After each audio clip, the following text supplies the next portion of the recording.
The Federal Reserve cut interest rates by 50 basis points on March 3rd to a range between 1% and 1.25%. This marked the first time the Federal Reserve cut interest rates during an emergency, non-scheduled meeting since 2008 during the financial crisis.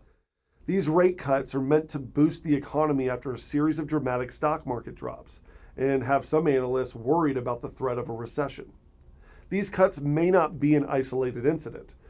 They were preceded by 3 rate cuts last year, each by 25 basis points. According to Forbes, many in the futures market expect further rate cuts down the line, even as soon as the Fed's March 17th meeting. According to data from the CME's FedWatch tool, rates could go to 0 by June. In addition, President Trump has urged the Federal Reserve to cut rates even further.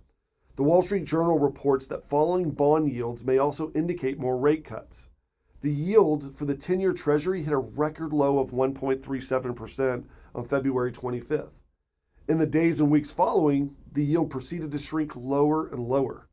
Then, the 10-year bond yield dropped below 1% for the first time in history on March 3rd.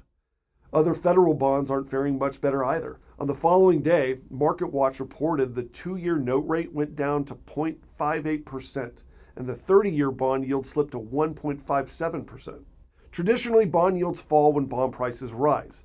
Experts note that bond prices frequently rise during times of economic uncertainty, when people move their money into safe haven assets. According to MarketWatch, drops in Treasury bond yields can be a big boost for gold, which is also seen as a safe haven asset.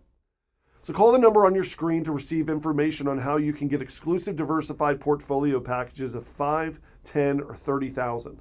Click the link below to receive access to U.S. Money Reserve's latest special report, 25 Reasons to Own Gold 2020 edition. Please give us your thoughts in the comments below and share this video, and make sure to subscribe to our YouTube channel so that you don't miss a single episode of Market Insights. I'm U.S. Money Reserve's Patrick Brunson, and thank you for watching.